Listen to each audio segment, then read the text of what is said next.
Hello, very warm welcome. You're watching a fresh edition of Your Trades on ET Now. This is Priyanka Uppal and along with me is Snehi Shah. Snehi, I think pre-election data still continue to unnerve the investors, but some bit of recovery trade and of course a slew of corporate earnings which set the tone. We did open below Nifty opened below 50 DMA. There was some element of recovery trade which go out, but then looks like what the derivative action suggests that maybe we have closed above 22,300, but maybe we can protect 20,200 level also. What derivative action suggests us. VIX cooled off a little after surging for 9 consecutive days.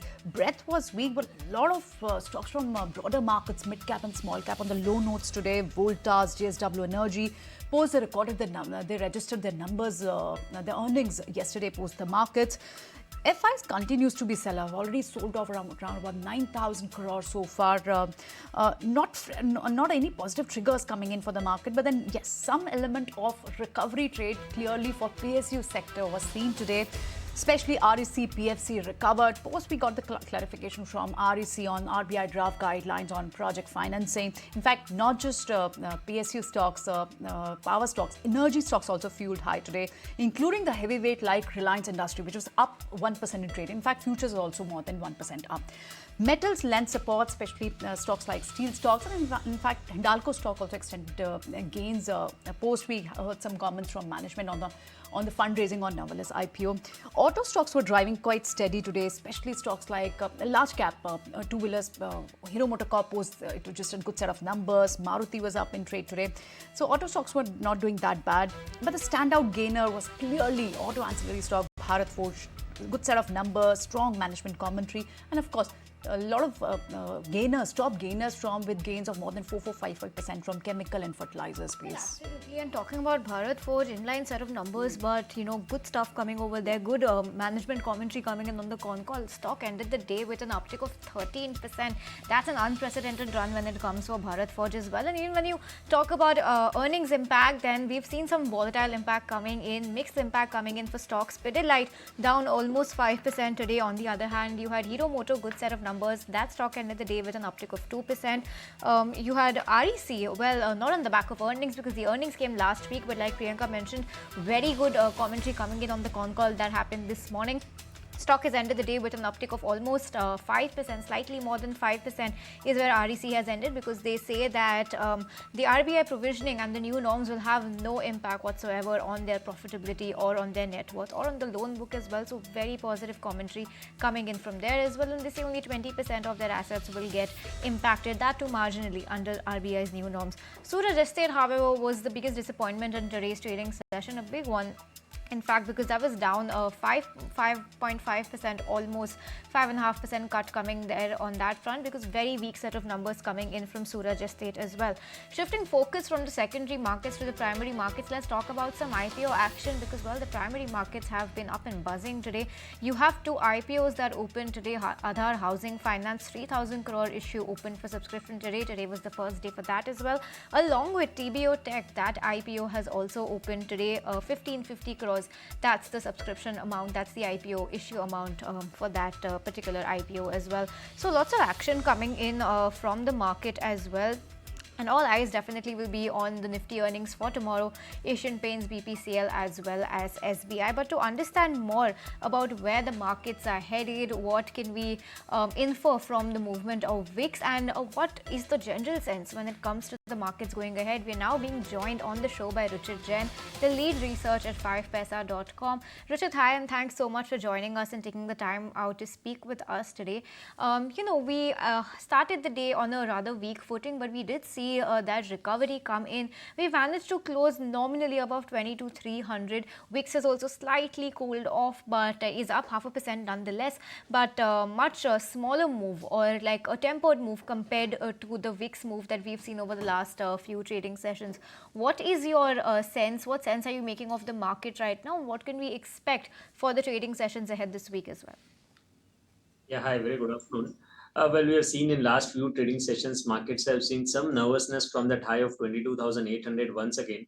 About a month ago, at the start of April, 22,800 acted as a resistance from where we initially witnessed a 1,000-point correction in the Nifty. And again, at the same level of 22,800, 770 range has acted as a resistance this time too. Now, rise in India VIX is definitely because of upcoming elections which are going on, and a bit of uncertainty with regards to whether the markets have been expecting very high seats or one side majority of the ruling government. In case if that doesn't come, then markets are not prepared for that. So I think that's why we have witnessed a bit of rise in volatility.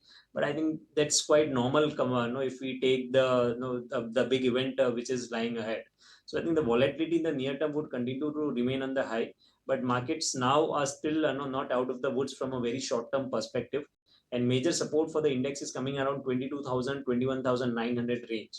So on the higher side, until we see a breakout above 22,500 to 550, I think the pullback moves could get sold into. And when we are advising our traders also to be light on positions and be very stock specific in trading, there are certain counters or certain sectors which are showing a decent outperformance. So those stocks or sectors which are not falling in this corrective phase of the market, and means which are showing relative outperformance, I think it's better to stick to such names. As far as index is concerned, I think fresh long should not be made over here. In case if we get any dips around 22,000 or 21,900 range, then the risk reward ratio could turn a bit favorable to take some counter trades over there. Right, seems 100, 150 odd points lower from these levels. So that's what you're saying, that you'll be at a wait and watch mode and you'll buyer at that level. Ruchit, since you mentioned that one needs to have a very stock specific approach, which are the stocks that give you comfort at this point in time?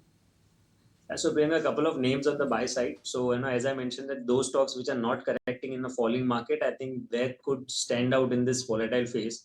Ashok Leyland is my first pick, where recently a good amount of long formations have been seen in the derivative segment. The stock has recently given a breakout above that previous swing highs. And last two trading sessions, when the pullback was there along with the market, we have not seen any high volume based selling.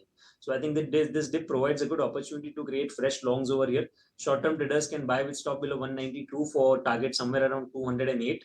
And DMart is my second pick, where a consistent high top, high bottom structure has been going on. Even in today's trading session, we witnessed that the stock has resumed its uptrend supported by good volumes. The RSI oscillator is indicating at a positive momentum. So DMart is another stock which short-term traders can look for for an up move. One can buy with stop below 4,670 for potential targets around 5,050. All right, Ruchit, thanks so much for joining us on the show today. D-Mart Avenue Supermart and Ashok Leyland are Ruchit's picks for the day. Ruchit, we'll let you go on that note. Thanks so much for joining. But let's now go across to my colleague Shrishti, who's joining us in the studio with her take on the technical charts. And Shrishti, the day we've seen today, I'm assuming you have won on the breakdown and breakout side. Yes, absolutely. The markets have given both moves both sides, and one of the stock is on the breakout side. So let's start from that. And this counter is at a 52-week high. On your screen, you will see Crompton Greaves Consumers. This is the counter that we have been tracking, because this counter has shown a great move, almost a U kind of a breakout is what you are seeing on the screens. Other than that, the stock managed to break above its key resistance of 330 odd levels. It did try to actually give a breakout just last week, but the past 3 days the stock has been consolidating, and then one of the good breakouts and a strong green candle in today's trading session, almost a 6% gain for Crompton Greaves, and hence the stock qualifies for the breakout candidate. But on the flip side, on the breakdown side, we will be highlighting a counter which is at a 52-week low, and that is Berger Paints, because the stock has been in continuous downtrend, and once again we are seeing that just a couple of days back it faced a rejection exactly from its 20-day moving average. The stock is witnessing short build up, as well as is now drifted lower to its 52-week low level. So these are the two stocks that we are highlighting on the breakout as well as breakdown side. Thanks very much for highlighting these two stocks, Srishti. Let's move ahead and let's talk about word from the wise, since this is the time when we really need fundamental voices. Now, since the election season is on, it's in full throttle, the Indian equity market is largely expecting policy continuity post-elections. But has the street priced in the same? Will indices regain momentum or the bull run post-elections, or are we headed for a sharp correction? Hear out word from Alchemy Capital's Hiren Ved, what he has to say. Yes, today it is fair to say that the market believes that there will be continuity. So, if something goes wrong with that hypothesis, will you get a deep correction? I think you will, right? But we've seen historically that if the underlying stocks that you own have fundamentals, they have earnings behind it, they have cash flows behind it, value will come back. Same thing happened in COVID, right? I mean, nobody knew what COVID was. Nobody expected something like a lockdown could happen where everything would be shut down. And markets fell aggressively, but they came back. So I think, after an initial jerky period, rationality will prevail. All right, that's the word coming in from Hiren Ved on what your outlook should be amid all this election movement that we've been seeing in the markets. But viewers, with that, I'll tell you what, we'll step into a short break on this edition of Your Trades. When we come back, we'll take a look at the futures and options set up for the day that went by. So stay tuned.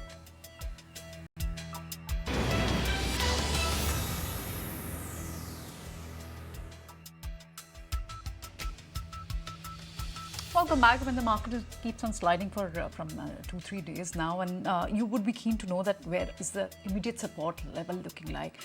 Looks like from the derivative action, 22,200 could be a crucial support level where market could can protect this level. The active puts, what we saw from for the 9th May expiry was 22,100, 22,200. There is a call writing, massive call writing at 22,400, 22,500 level. This seems to be the resistance level, and of course the trend on both the indices looks short built up and rather flat trend on Nifty. VIX did cool off, but it is still above 17 level, so not very comforting figures coming in from derivatives. Let's see if we're able to find a support at 22,200 or not. Well, absolutely. We'll just have to wait and watch for what the levels are going ahead for the rest of the week and for the coming week as well. But with that, let's talk about today, and let's talk about the big story of the day. And it's not one or not two stocks, but an entire pack of stocks that were part of the earnings, and they've declared their earnings today. Many earnings-led moves we did see on the street coming today. Dr. Reddy's and Pidilife Industries was slacking in trade. On the flip side, you had IGL and IRB Infra. They were upbeat. And all of these contrasting views kept us rather range bound today. So let's go across and listen into what their management had to say on the quarter gone by and their outlook for FY25 as well. Listen in. So you're going to see more and more tractions of deals. We are engaging many companies with our attempt to bring products that are better than the standard of care and to improve the standard of care in India. This is very important to us as one, we are adding value to the healthcare system. At the same time, it is a growth engine for our company. We always stated that we want to be top 5 in India, and this is a way to do that. EBITDA, we are targeting 7.5 to 8.5.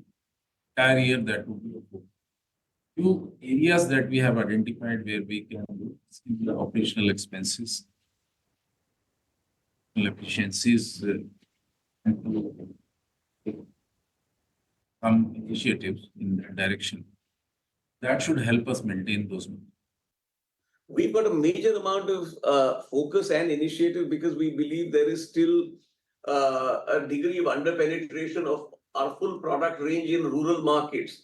So for us, we have consistently guided that for us, rural markets are growing at 1.5 times urban, and that continues to be so. We believe at now the current raw material environment, we don't need any more price cuts. We don't also see raw material prices falling further in any significant fashion. So to my mind, over the next 6 months, you may not see any significant price cuts or price increases for that matter. Right. So we expect, I think, with respect to the construction, around 10 to 15% growth, and toll business should grow in range of 15 to 20%. So almost there is 2 trillion worth of opportunity which is going to unfold in near future on a BOT basis. And in past, we had almost 30+% kind of market share in the BOT and TOT space. Even if you consider conservative 15-20%, so that translates almost 20 to 30,000 crores kind of opportunity going to unfold over the period of 1 year in next 1 year.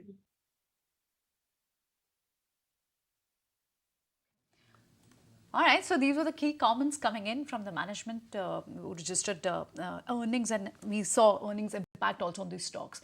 But then Bharat Forge, if we talk about the con call takeaways, clearly good set of numbers, strong commentary coming in from the management. Sunrise sectors will become the biggest growth drivers going forward. That was the key comment coming in. In fact, they gave a guidance for strong FY25 also, not just from the domestic, even from the export business also. A lot of dry powder they mentioned that to invest in growth also. So commentary in terms of capex, growth coming in from domestic, export market, strong guidance. Everything what Street wanted to hear came in from Bharat Forge, and hence the stock was up 15% in trade today. But we had a lot of other stocks also which were buzzing in trade today. Well, yes, lots of other stocks were in focus as well. And to take us through just that list, we have my colleague Gaurav, who's standing by with a quick roundup of all the stocks that were abuzz. Gaurav, over to you.